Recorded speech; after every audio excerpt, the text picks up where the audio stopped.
The planet Varek 9 was not a beautiful place. It had gray skies most of the year, dry wind that carried dust across the flat land, and a sun that never seemed to shine bright enough. But people came to Varek 9 anyway. They came because of Harmon's Depot. Harmon's Depot sat at the center of the outpost town like a solid old tree that nothing could knock down. It was big, clean, and always busy. Traders stopped there. Ship crews rested there. Travelers of every kind passed through its wide front doors. The depot had a small hotel, a large dining hall, a repair bay, and a supply store. Cole Harmon had built all of it with his own hands, over 20 long years, starting from a single cargo container on an empty stretch of rock. Cole was not a tall man. He was not loud. He had short gray hair, calm brown eyes, and hands that had seen real work. He walked slowly through his depot every morning with a cup of coffee, checked on his staff, nodded at his regulars, and said very little. People who did not know him thought he was just a quiet old man running a shop. People who did know him understood that he was something else entirely. Dana Pruitt was his head of staff. She was sharp, fast, and fair. She had worked at the depot for 11 years and knew every corner of it.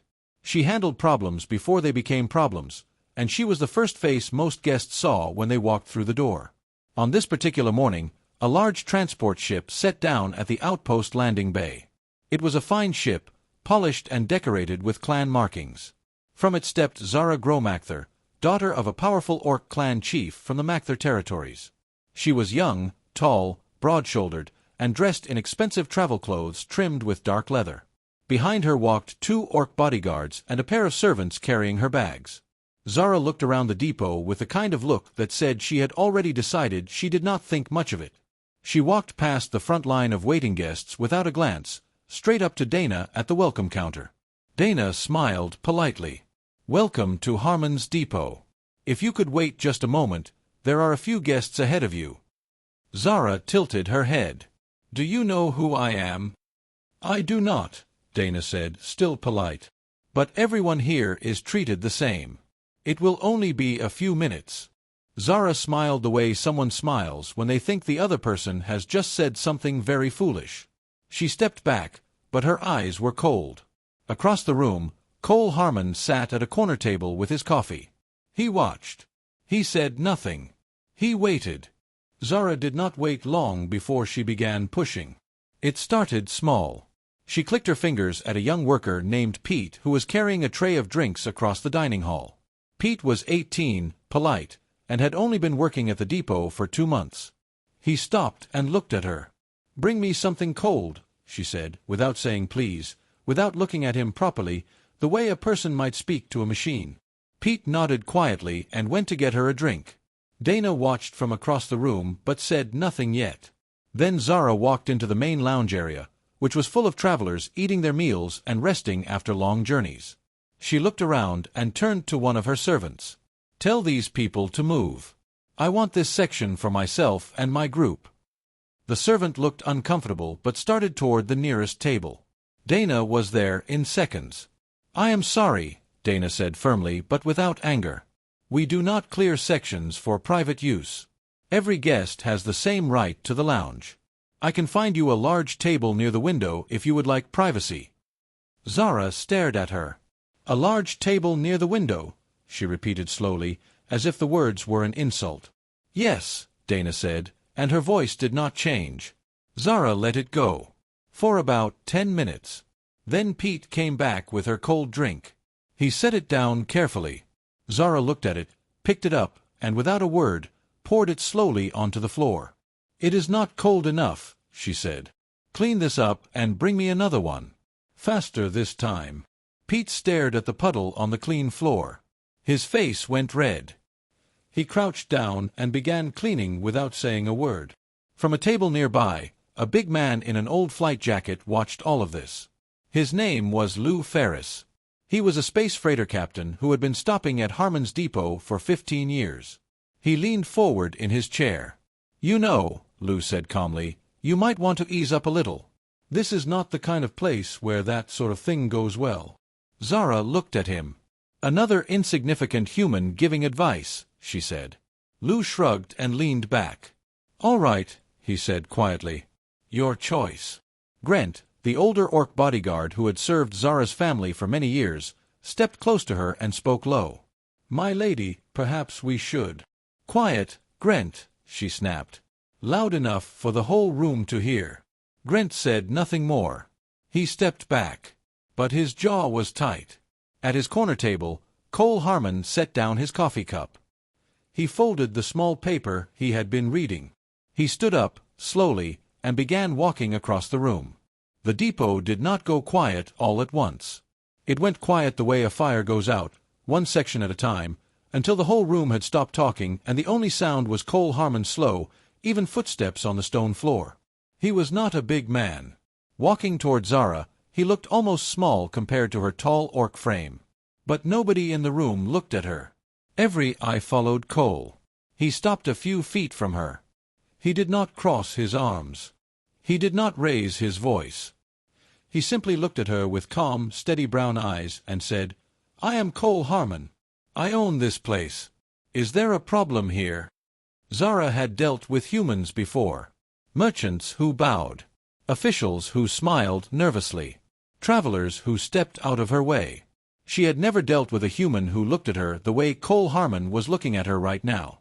Like she was simply a person who had done something wrong. She straightened up to her full height. There is no problem. Your staff is just not meeting a basic level of service. I see, Cole said. He paused for a moment. Then he spoke again, still in that same flat, quiet voice.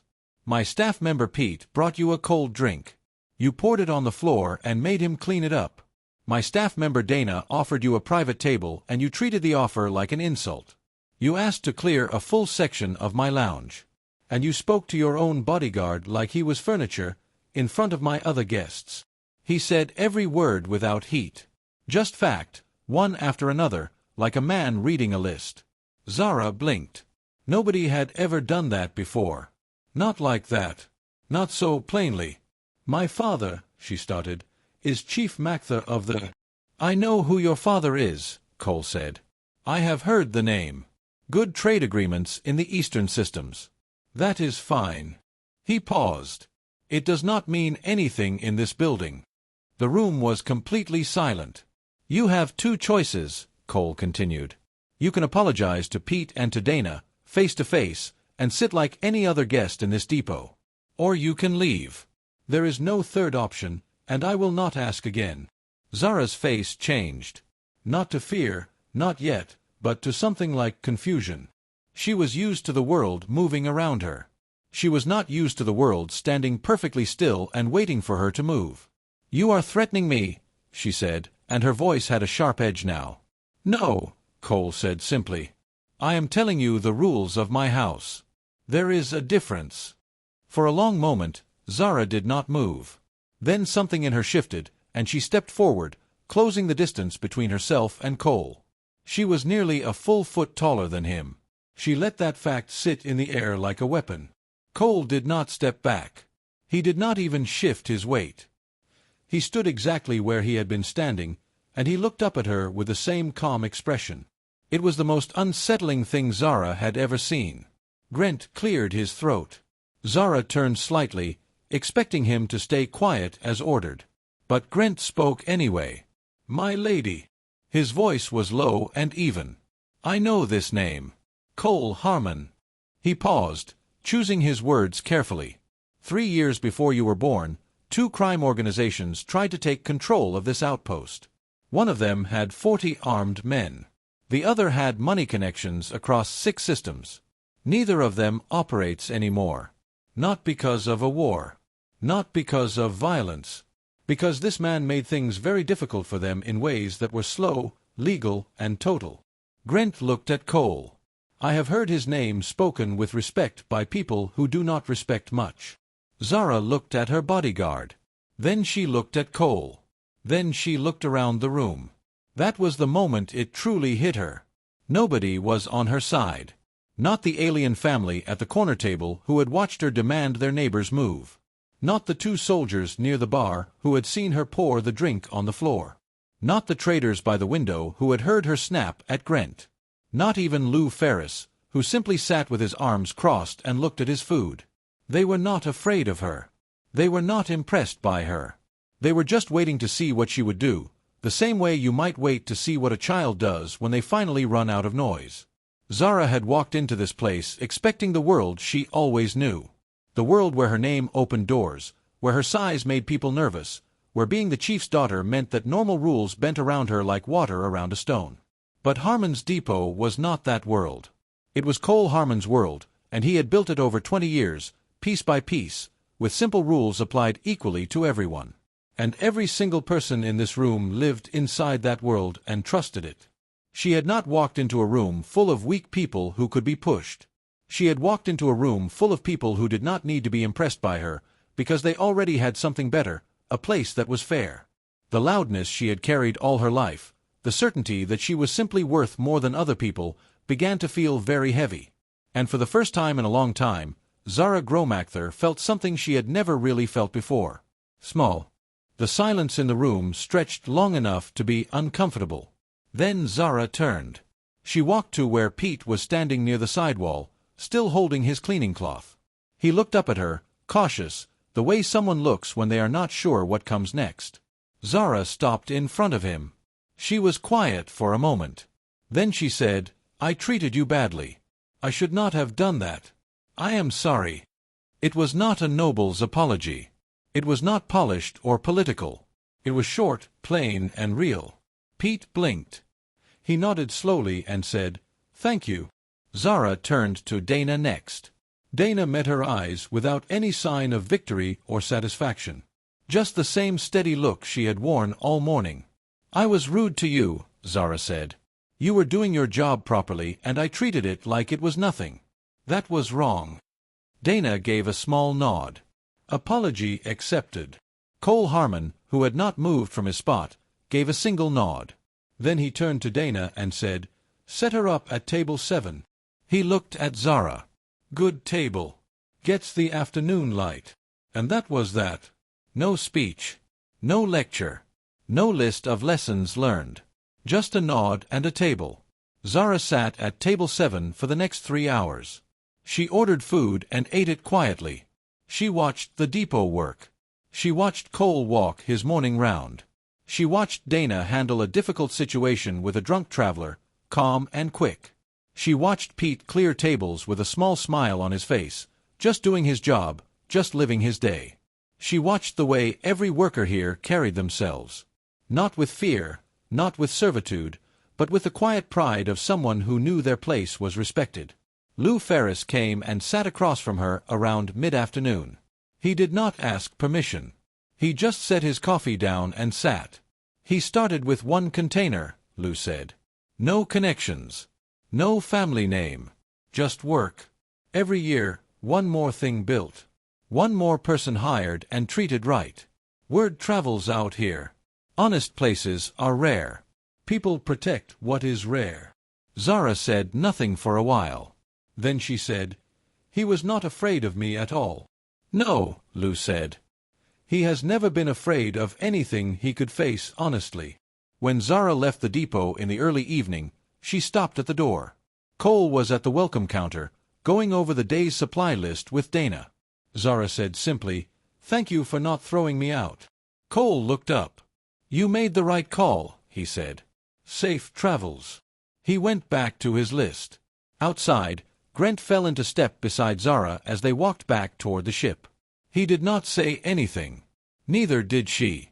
But after a moment, he glanced back once at the depot, at the warm light coming from its wide windows, at the steady stream of travelers moving in and out of its doors.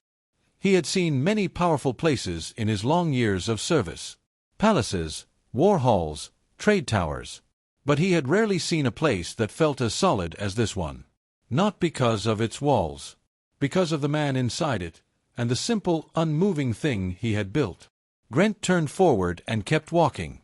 And somewhere in the quiet evening air of Varric 9, the galaxy felt a little wider, and a young orc girl walked into it carrying something she had never owned before. A reason to think twice.